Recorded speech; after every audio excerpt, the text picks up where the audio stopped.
Hub family, welcome to episode 10 of the Hub, all things for us with your boy, Demond Reynolds. And family, I want to share a little bit more about myself and I want us to get to know each other. But the question I have for you on this day is, who is your favorite rapper? Like, who is your favorite artist? If we really gonna get to know each other, I gotta ask that question. Because if you say something that doesn't align with who I'm about to say, then we might have to push that to the side. No, but family, listen. My favorite rapper, if I'm revealing this to y'all, of all time, who I think is the best lyricist, the best artist, the best rapper, is Jay-Z. I understand that's very subjective. I understand everybody has different opinions. I respect it. But I love Jay-Z, and one of the bars that always resonates with me about who he is now and who he's being in his community is this line he says in one of his songs. He says, "I'm not a businessman, I'm a business man." And this is the lyric that I think is going to set the tone for our show today, because I want to talk to you about the power of ownership. Let me say that again. The power of ownership. Family, it's been said that entrepreneurship and ownership is rising for people of African descent in the United States. Now, I'm bringing this topic up because as the elections are coming around again, as people are voting, as we're asking what issues and what things are necessary and important to us as a community, I think wealth and economics has to be one of the drivers of the conversation. Now, this is not me saying to make money an idol. This is not saying money will be the sole source of our happiness, but money is going to play a huge part in transforming our communities, right? In the world that we live in and for our kids and generations. So I did some digging around. I went and did some research and I found this dope website. It's a financial company named Lendio, and they took statistics about Black-owned businesses. And here's the stat that I wanted to provide for you to put all of this into perspective. There are an estimated 3.7 million owned Black businesses in the United States. Now, this was a stat taken in the last couple of years. So I'm understanding that number is changing, it's shifting. Some businesses might have closed, there might be more rising, but 3.7 million owned Black businesses in the United States. That's an estimated number. Now, the percentage, it said that it makes up about 11% of the total U.S. population. Now, family, that 3.7 million is a big number, but 11% is still small. And I want us to put it in this context. Family, if you look around me, I want to shout out this community. I'm in Richmond, Virginia. And in the community where I stand, there used to be something called a Black Wall Street. Now, many of you may be familiar that there were hubs like that all across, no pun intended, all across the United States. We had Tulsa, right? And here in Richmond, Virginia, in this community called Jackson Ward, shout out Jackson Ward, there used to be a Black Wall Street. Now, obviously, you can think of many reasons why that's not really here anymore, but Jackson Ward still is home to the Black community in Richmond, but it also has a lot of different restaurants and businesses that still sit here today. But the community as we knew it was torn down, right? You got things like gentrification happening. There was a highway built through this community. And so why am I telling you this? Because family, in order for us as people of African descent to move forward, we look at all the things that exist in our communities. We have to begin to talk about ownership. How do we get to a point, again, where we can create many Black Wall Streets across the U.S. again? There are businesses, people are doing the work. Shout out to all those folks. But what if, like I saw in Africa, I saw literally a whole downtown full of Black businesses. I'm talking clothing stores, restaurants, banks. And when I walked in, I saw African people. Why is that important for us to see us doing it? Because if we can see us doing it, then that means the people who come up next can believe that they can do it too. And so, family, as I think about this today, I want to go out into the community. I want to talk to people, because is this a philosophy that's being preached?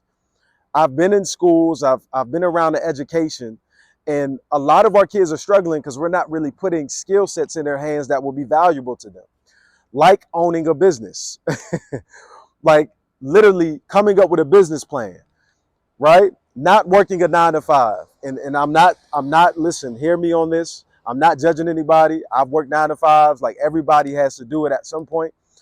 But family, what if we pushed into the lap of our people the power of ownership? What if we could give them something that they can put their names on instead of working for somebody else's? What if we didn't just preach having a boss to ourselves, right? What if we thought about independence, financial independence being the way to liberate our communities? And so, family, Today, I told you I'm going to venture around. I'm going to talk to some people, and I want to just take a pulse of ownership. Is this something that we should be pushing?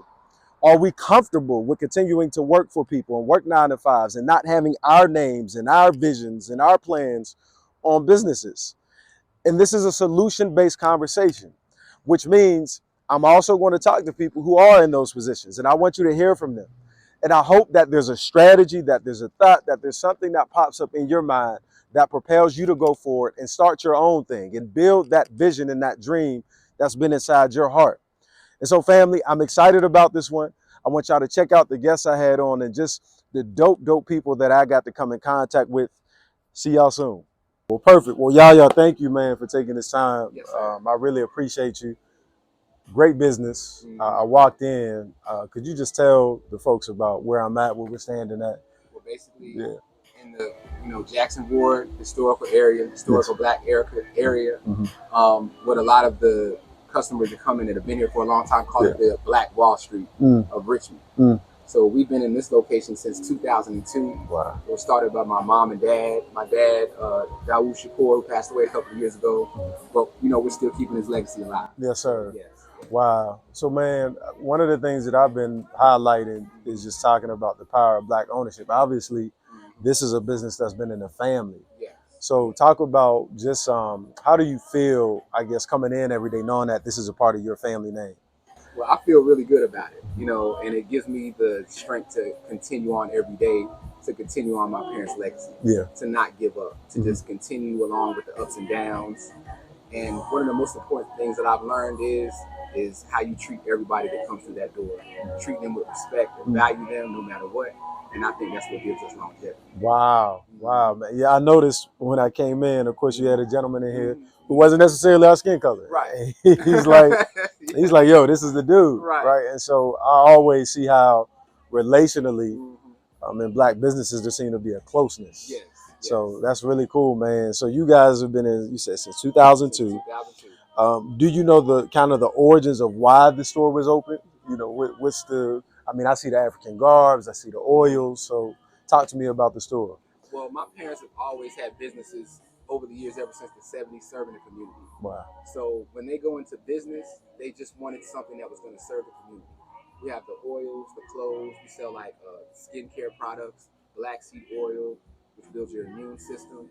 So the idea and the motivation for us is just to have products and services that serve the community and help the community. Wow, man. Well, this is the last thing I'll say, man, is people think that we have to work 9 to 5s. Right. And I've been trying to say we need to educate people on the power of maybe owning your own business so that people can benefit and get it and take over eventually. And so what do you say to that, man? Because I know everybody's like, man, well, I might need to work a 9 to 5. I might not feel like it. What do you say to that? If you're going to be in business or whatever you do in life, you have to have faith in it. Don't be afraid.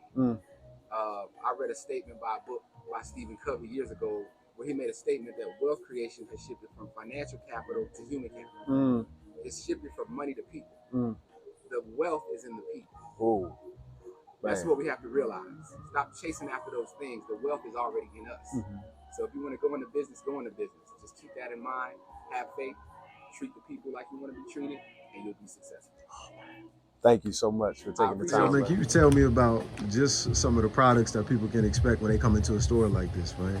Well, one of the best products we have that everyone knows about is the sea moss. This is the raw sea moss from the Virgin Islands. As you can see, it removes mucus, phlegm, fights colds, builds your immune system, increases libido, energy. It has so many nutrients in it. Wow. Very important to take, especially during the change of season time. So that's not because we've been during COVID ordering the one off Amazon. See, that ain't the one off Amazon. No, this came directly from the Virgin Islands. The drivers have to go get this, dry it out, and ship it to us. Wow. So that's the real deal. Another product, the Black Seed Living Bitters. This has the black seed in it. It's a tonic. Yes, sir. It's basically a blood purifier. Because there's a scripture that says the life of the flesh is in the blood. So you purify the blood, that'll basically take care of every disease that you have in your body. Wow. Once that blood is purified. And this is the black seed oil concentrated.